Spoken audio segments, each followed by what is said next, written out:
ओम नमः शिवाय श्री शिवाय नमस्तुभ्यम। नमस्कार दोस्तों, भक्तों पाना चाहते हैं अगर सौभाग्यवती भव का आशीर्वाद तो जोड़े से कीजिए पूजा और शिव शक्ति का लीजिए आशीर्वाद, क्योंकि आज है हरियाली तीज और सभी सुहागिनें आज का व्रत रखती हैं। और दोस्तों भक्तों, क्या आप जानते हैं कि ये व्रत इतना महत्वपूर्ण क्यों है? क्योंकि 108वें जन्म के बाद, कठोर तप करने के बाद माता पार्वती जी ने भगवान शिव को आज ही के दिन, हरियाली तीज के दिन पति के रूप में स्वीकार किया था। इसलिए श्रावण मास की शुक्ल पक्ष की तृतीया को ही भगवान शंकर ने माता पार्वती को पत्नी के रूप में स्वीकार किया था। तो आज के दिन पूजा अर्चना करने से, शिव पार्वती जी का दीपक लगाने से, शिव शक्ति का दीपक लगाने से, उनको भोग लगाने से जो हमें फल मिलने वाला है वो सुख समृद्धि की तरफ हमें ले जाने वाला है। और दोस्तों तो महिलाओं के लिए तो ये सौभाग्य प्रदान करने वाला व्रत है।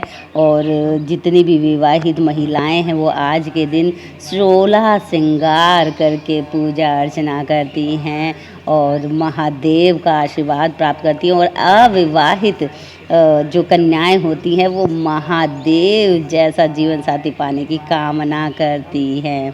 तो दोस्तों भक्तों, महादेव को पति के रूप में पाने के लिए आज का व्रत बहुत ही फलदायी होने वाला है। आज के ही दिन हरियाली तीज का जो पर्व होता है, भगवान शिव और पार्वती जी के पुनर्मिलन की स्मृति में मनाया जाता है। और ये जो त्यौहार है, तीज का त्यौहार के नाम से भी इसको हम लोग जानते हैं। और महिलाओं का ये एक बड़ा धूमधाम से मनाया जाने वाला त्यौहार है। इसके अंदर वो 16 श्रृंगार करती हैं और महादेव की, शिव शक्ति की पूजा अर्चना करती हैं। और फिर दिन में बहुत से उत्सवों का आनंद उठाती है, जिसमें से एक बहुत महत्वपूर्ण है झूला झूलने का। जो आनंद लेती हैं वो बहुत ही महत्व रखता है। दोस्तों भक्तों, मैं बार बार बताती हूँ कि हमारे हिंदू धर्म में, सनातन धर्म में हमारे यहाँ त्योहारों की बौछार लगी रहती है। और ये सावन का पावन महीना है और पावन महीने में जब महिलाओं का सौभाग्य का वरदान देने वाला जब व्रत आ जाता है तो उनकी तो खुशी का ठिकाना ही नहीं रहता है। और सुबह से ही एक रोमांच बना रहता है महिलाओं के अंदर। और सुबह ही वो 16 श्रृंगार करके बैठ जाती है, महादेव का अभिषेक करती है। अभिषेक के बारे में तो मैं आपको क्या बताऊं कि दूध, दही, शहद, घी, गंगा जल, केसर, चंदन, इन सब से अभिषेक किया जाता है, श्रृंगार किया जाता है महादेव का। और दोस्तों भक्तों, अब मैं बता दूं आपको कि आज का जो दिन है वो बहुत ही महत्वपूर्ण है, क्योंकि आज शिव शक्ति का आशीर्वाद हमें प्राप्त होने वाला है। तो आज के ही दिन हमें पार्वती जी का भी जो है श्रृंगार करते हैं।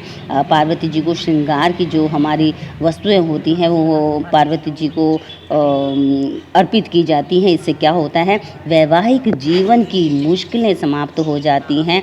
और विवाह में अगर किसी कन्याओं की अड़चनें आ रही हैं तो मंदिर में श्रृंगार का सामान भेंट करने से भी जो है उनकी समस्या दूर होती है। और माता को हरी चूड़ियाँ और नारियल आज के दिन ज़रूर चढ़ाना चाहिए।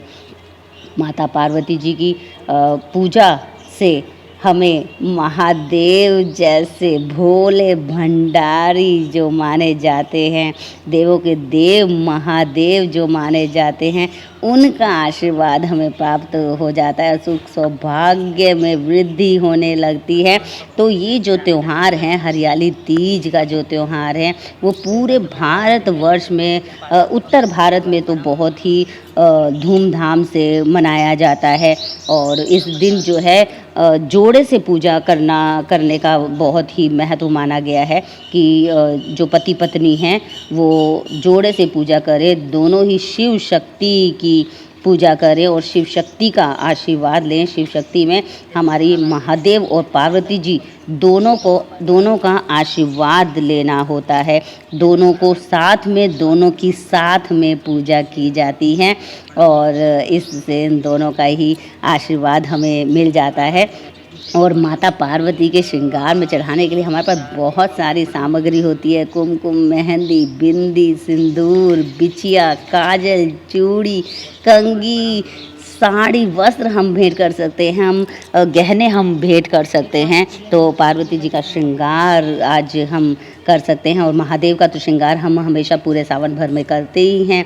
गंगा जल से स्नान करते हैं, उनको दूध, दही, घी, शहद, शक्कर, पान, सुपारी, जनेऊ, कपूर, आक का फूल, कपूर, ध्रुवा और जटावाला नारियल, बेलपत्र, अबीर, गुलाल, चंदर, मोली, इत्र, गुलाल, अक्षत, धूप, दीपक, शमी का पत्ता, धतूरे का पत्ता, हल्दी, भांग, धतूरा, भस्म और 5 प्रकार के फल, मिठाइयाँ और दक्षिणा और इस तरह से बहुत सारा जो है महादेव को चढ़ावा अर्पित किया जाता है।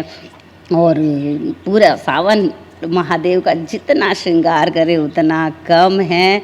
और दोस्तों भक्तों, ये जो सावन का महीना है वो पूरे साल भर का सबसे अच्छा महीना माना जाता है, जिसके अंदर हम भरपूर मात्रा में महादेव का, शिव पार्वती जी का आशीर्वाद हम ले लेते हैं और आरोग्यता का भी आशीर्वाद हमें मिल जाता है। और देवी पार्वती जी की अगर हम लोग बात करें तो उन्होंने बहुत कठोर तपस्या करके महादेव को प्राप्त किया था।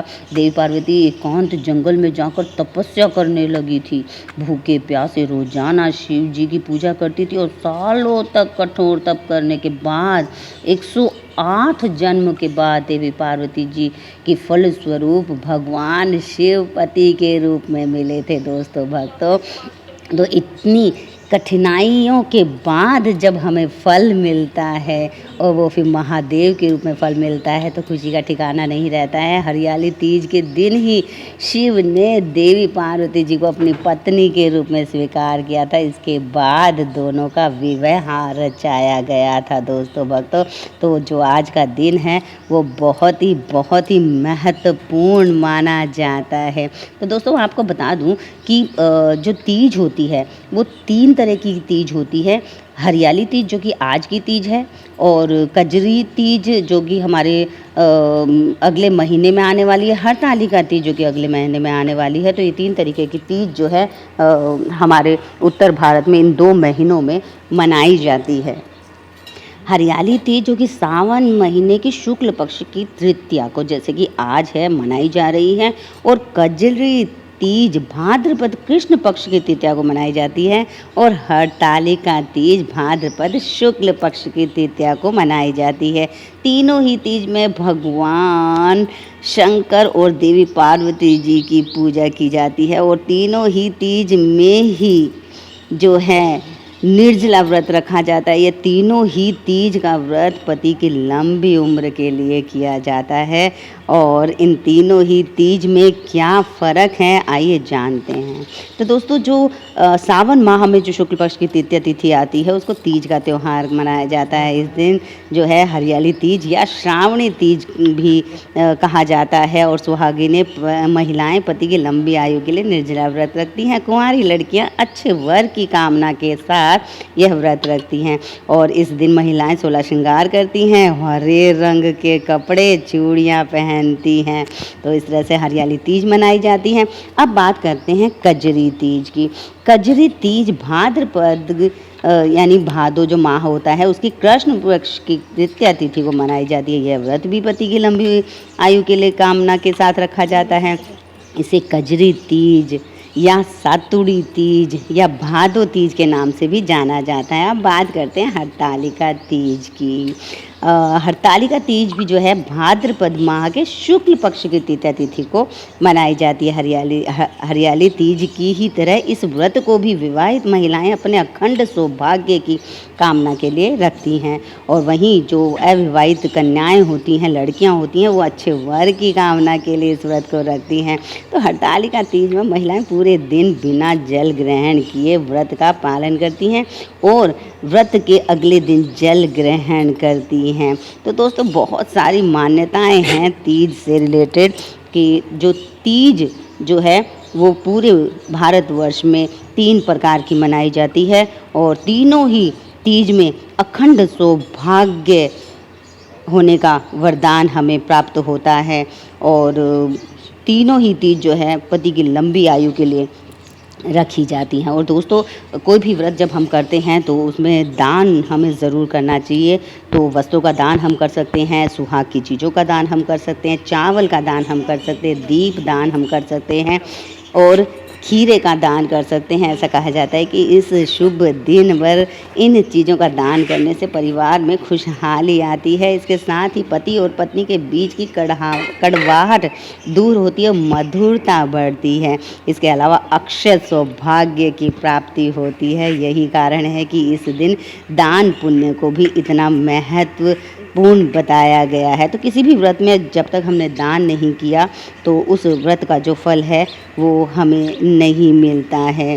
तो दोस्तों भक्तों, आज है हरियाली तीज, और अगर पर्यावरण के हिसाब से भी हम देखें तो हर जगह हरा ही हरा हो जाता है। तो हमें एक पेड़ ज़रूर हमें इस दिन लगाना चाहिए, और इस दिन जो है हरियाली तीज को हरा भरा हम बना सकते हैं। और एक अपना मानव जाति में अगर जन्म लिया है तो उसका हमें सम्मान करते हुए हमें हमारे वातावरण को भी स्वच्छ और सुंदर बना के हमें रखना है। तो दोस्तों भक्तों, आज एक और मैं इम्पॉर्टेंट बात आपको बता दूं कि आज ही के दिन 7 पत्तों को चढ़ाने का भी विधान बताया गया है। हम कुछ महिलाएं जो होती हैं निर्जला व्रत नहीं रख सकती हैं, तो वो अगर 7 पत्तों को भी महादेव को चढ़ा देती हैं, शिव शक्ति के नाम से चढ़ा देती हैं, तो उनका व्रत उनको जो है हरियाली तीज के व्रत जितना फल उनको मिल जाता है। बेलपत्र है, शमी पत्ता है, पान का पत्ता है, केले का पत्ता है, देवदार का पत्ता है, पारिजात का पत्ता है, अशोक का पत्ता, आम का पत्ता, धतूरा,